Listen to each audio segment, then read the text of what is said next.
দেখো আমরা যাব বলে গাড়ি চলে এসছে। আজকে হচ্ছে বুধবার আর এখন ঘড়িতে বাজে বিকেল 5টা।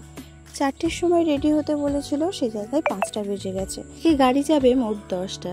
বাসে করে গেলে না সবার অসুবিধা হয়, ওই জন্যই এইরকম স্করপিও ভাড়া করেছিল। ফ্রেন্ডস, গুড ইভিনিং, কেমন আছো সবাই? আশা করছি সকলে ভালো আছো, আমিও কিন্তু বেশ ভালো আছি।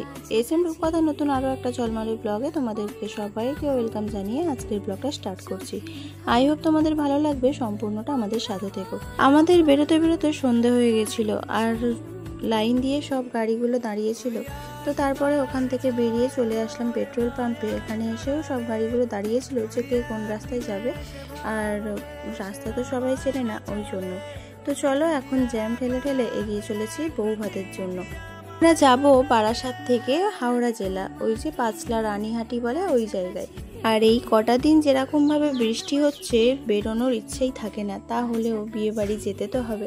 আর এই দেখো যেতে যেতে একটা প্লেন দেখছি নামার মতো হয়েছে, সামনেই দমদম এয়ারপোর্ট, ওই জন্যই এই প্লেনটা এত কাছ থেকে দেখা গেল। আর চলো এখন আমরা যাচ্ছি এয়ারপোর্টের পাশ থেকে, ওই যে বাঁ দিকে দেখো এয়ারপোর্টের ওই বর্ডার যেটা থাকে সেটা দেওয়া আছে, আর তার পাশ থেকে এই যে ব্রিজ। চলো ব্রিজে উঠে যাচ্ছি। আর ব্রিজের থেকে না লোকেশনটা দেখতে হেবি সুন্দর লাগে। আর যেহেতু রাত্রিবেলা দেখো কেমন আলো জ্বলছে, আর ওই দূরে দেখো একটা প্লেন উঠছে। তো এইখানে আসলে এই প্লেন ওঠা নামাটাই দেখা যায়। কদিন আগে যা মারাত্মক অ্যাক্সিডেন্ট হয়ে গেল, প্লেনের কথা শুনলেই যেন ভয় লাগে। তো যাই হোক, দেখতে কিন্তু ভালো লাগে। তো চলো এইবারে সামনের দিকে এগিয়ে যাচ্ছি, আর যত এগিয়ে যাচ্ছি তত লাইটের আলোয় রাস্তাটা কিন্তু খুব সুন্দর লাগছে। আর এইরকম জ্যাম ঠেলে ঠেলে যেন অসহ্য লেগে যাচ্ছে, অনেকটাই সময় লেগে গেছিল। তো চলো আর বক বক করবো না, তোমরা একটু দেখতে থাকো।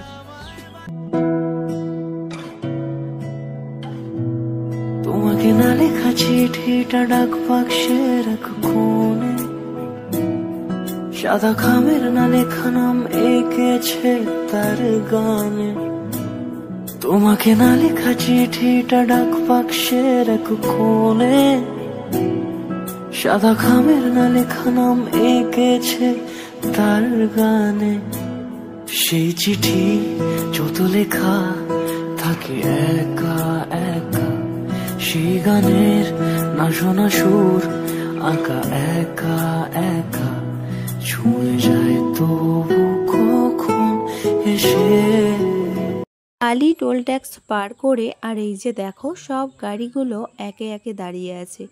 এখানে 8টা গাড়ি আছে, আমাদেরটা দিয়ে 9টা গাড়ি। তো এখানে একটুখানি কিছুক্ষণ দাঁড়িয়ে যাবে, তারপরে গিয়ে আবারও গাড়ি স্টার্ট করবে। যদি বলি সে সবই তোমারই, একা চিঠি একা একা। যদি বলি সে সবই তোমারই, একা চিঠি একা একা।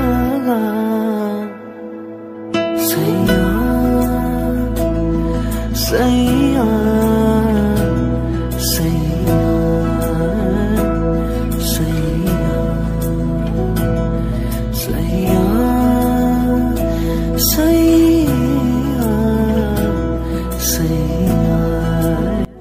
গাড়িতে লেগে গেছে 3 ঘন্টা মতো সময়, আর অবশেষে আমরা এসে পৌঁছালাম। আর রাস্তায় যা বৃষ্টি হচ্ছিল, অতিরিক্ত বৃষ্টি। গাড়িতে যেরকম সময় উঠেছিলাম টিপটাপ করে পড়ছিল, কিন্তু রাস্তায় ভীষণ বৃষ্টি। আর এই যে গেটের পাশ দিয়েই কিন্তু আমরা যাচ্ছি, গেট যেটা করেছে ওর সামনে কাদা ভর্তি, ওই জন্য গেটের ভিতর দিয়ে কেউ যেতে পারছে না, পাশের থেকেই যেতে হচ্ছে। আর এখানে দেখো একটা ক্যাটলগ লাগানো ছিল, যা মানে বরকনের ক্যাটলগ। তো কেমন হয়েছে এটা অবশ্যই বলবে। আর এই যে এখানটায় লাইটিংও কিন্তু ঝুলছে। তো চলো এখানে উঠে দেখছি যে বর আর বউ বসে আছে, মানে দুজনে বসে আছে, ফটোশ্যুট হচ্ছে। আর আমরা এখানে অনেক কিছুই খেয়ে নিয়েছিলাম, তোমাদের সাথে শেয়ার করিনি, এতটাই ভিড় যে কিছুই শেয়ার করতে পারছিলাম না। তার উপরে ছোটুও বিরক্ত হয়ে গেছিলো। 3 ঘন্টা 3.5 ঘন্টা মুখের কথা না, গাড়িতে জার্নিং করে এসে বাচ্চাদের নিয়ে ভীষণই সমস্যায় পড়ে গেছিলাম।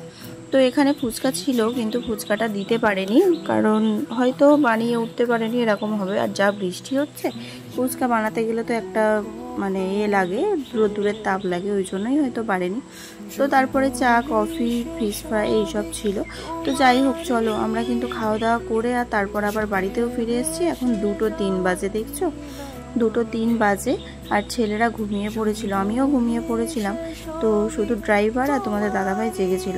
আরও যে গাড়িগুলো আছে সেগুলো আস্তে আস্তে আসছে, আমরা আগে আগে চলে এসেছি। তো চলো, আজকের ভিডিও কেমন লাগলো অবশ্যই জানাবে। টাটা, সবাই ভালো থেকো।